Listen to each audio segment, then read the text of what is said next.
Okay, let's go ahead and solve the Newton's law of cooling or warming as well. Okay, so this is more related to my research interest, but basically this is Newton's law of cooling states that the rate of change of temperature of an object is proportional to the difference between its own temperature and the ambient temperature. Okay, one thing is note that this equation assumes that this K, which is the heat transfer coefficient, is independent of the temperature. All right, so that may not be entirely realistic, especially if this delta T is fairly high. So I'm gonna apply this to only kind of low delta T conditions so that I can analyze this. All right, so let's go ahead and rewrite this in the standard form and see what happens. So dt by d time will be minus kt. Remember, capital T is the dependent variable and lowercase t, which is time, is the independent variable. So I want to be cognizant of that. Will be equal to minus k times Tm, where Tm is the ambient temperature in this particular case. So note that this is P, this is F, right? Fx, or T in this particular case. So this is this, right? So P then is equal to minus k, right? So if I have my integration factor for the standard approach that I take, so that's going to be e to the integral of minus k dt, so I can get myself e to the minus kt. So I'm going to multiply both sides of this equation by minus k e to the power of minus kt dt d time minus e to the minus kt times k times t, right, is equal to e to the minus k T times minus K times T ambient. The left hand side will be the differentiation of this integration factor, which is this, times the dependent variable, and the right hand side will be minus KT ambient times e to the minus KT. Alright? So the next step is obviously taking the integral of both sides. I will get myself e to the minus kt times t will be equal to the integral of both on right hand side will be minus ktm, and the integral of e to the minus kt will be divided by minus kt e to the minus kt, right? So you can see minus k's cancel each other out. Obviously, let's not forget the integration constant over here as well. So I divide both sides by e to the power of kt, so the left hand side is t, the right hand side that cancels as well, tm, plus c e to the kt. That's what I get.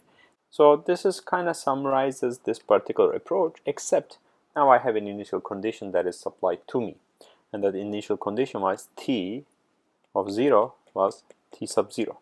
So if I insert that, t of 0, so will be t0.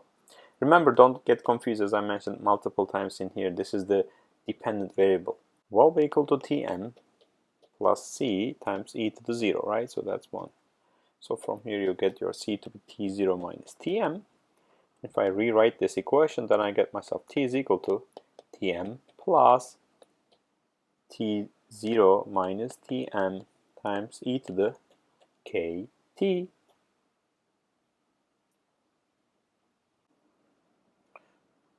Okay, in this segment I'm going to analyze the RL circuit. This is more for electrical engineers, as you can imagine, but as mechanical engineers, I want to just highlight that this R is the resistance, this L in the inductor, and this E sub T is the voltage field that we apply, and this will be the differential equation that will represent the circuit. And I have an initial condition over here as well, so this is an IVP, as you can see, initial value problem. Okay. So actually, to analyze this is fairly straightforward, and we will do our typical approach. Okay.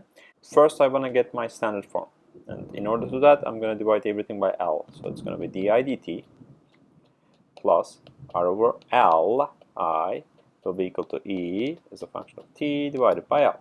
So my integration factor will be e to the power of R by L dt.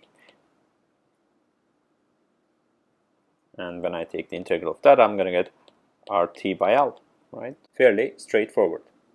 And then I'm going to multiply both sides of the equation with this integration factor. So I'll get e to the power of RT by L di dt plus R by L e to the RT by L I will be equal to e by L e to the RT by L. And again, the left hand side will be the derivative of the integration factor, which is e to the RT by L, times the I. The only tricky thing in here is, we are used to using y as the dependent variable and x as the independent variable, and the right hand side will be e by L e to the RT by L. So I'm going to integrate the both sides. The left hand side is easy, RT by L times I. The right hand side will be e by L times, what's the integral of that? That will be 1 over R by L times e to the RT by L. You can see these L's cancel out, and then I need to divide, well, don't forget the C, right? Let's not forget the C. Then I'm gonna divide both sides by e to the RT by L so that I can get myself an implicit solution for the current. I is the current, so e by R plus C times e to the minus RT by L. Okay?